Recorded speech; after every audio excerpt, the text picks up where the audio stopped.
Christopher Nolan just climbed inside a 40-foot Trojan Horse to shoot the biggest scene of his career.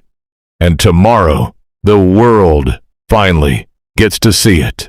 The Odyssey is about to hit theaters, and the last few days have been absolutely wild.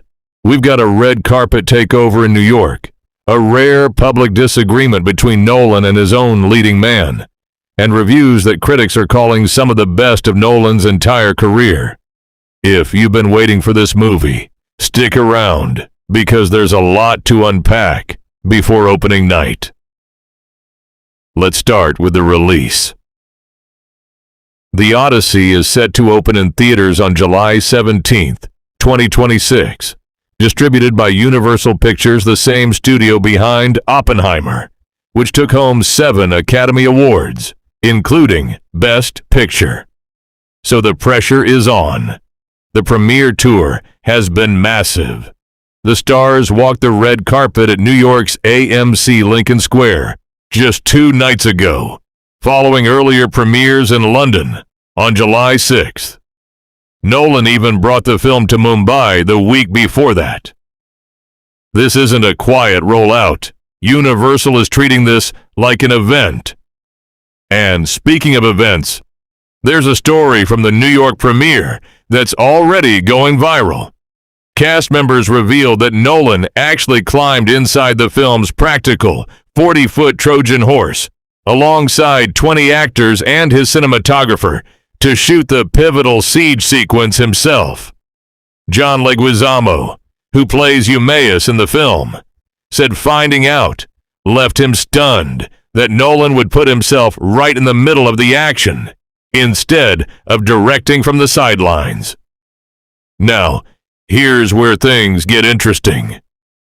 During the press run, Matt Damon made a comment that got a lot of attention, and not everyone in the room agreed with it. Damon said, making this film gave him a nostalgic feeling, like the kind of movie making he experienced when he was starting out, and admitted he doesn't think studios will keep funding productions on this scale much longer. He called it possibly his last shot at doing something like this. Nolan pushed back. When asked about it, the director said he understood where Damon was coming from, but flatly rejected the idea that this kind of filmmaking is dying out. He pointed to a new generation of filmmakers, proving that big, ambitious storytelling still connects with young audiences. On top of that, Nolan has been addressing some of the online criticism the film has faced over its casting choices and its use of modern-sounding dialogue. He explained that leaning into a more grounded, contemporary style of speech was a deliberate choice to strip away the distant and ancient feeling people often project onto classical stories and make Homer's world feel immediate again. Now let's talk numbers, because this is where the Odyssey is separating itself from the pack. The film was shot entirely using IMAX film cameras, and many theaters are also running special 70mm screenings, a premium format prized for its sharpness and depth. Demand has been intense.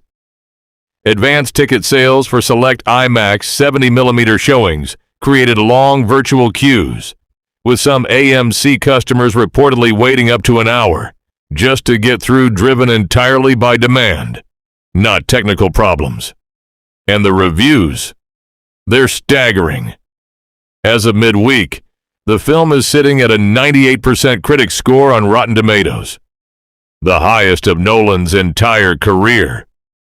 Critics are calling it Nolan's best work since Dunkirk, and some are even comparing its scale to classics like Lawrence of Arabia and Ben-Hur. So why does all of this matter? Because The Odyssey isn't just another blockbuster. It's a test case. Nolan is betting that audiences still want 3-hour epics shot on film, in theaters, with a real cast and real sets instead of a green screen. If this opens huge, it could change what studios are willing to greenlight for the next decade. If it stumbles, Damon's warning might end up looking less like nostalgia and more like a prediction. Honestly, the Trojan Horse story alone tells you everything about why this film has people talking. A director climbing into a practical set with 20 actors instead of doing it digitally. That's rare in 2026. Combine that with a near-perfect critic score, and this feels less like a typical summer release and more like a genuine cinematic event. Are you watching the Odyssey in IMAX this weekend, or waiting to see how the reviews hold up? Let me know in the comments.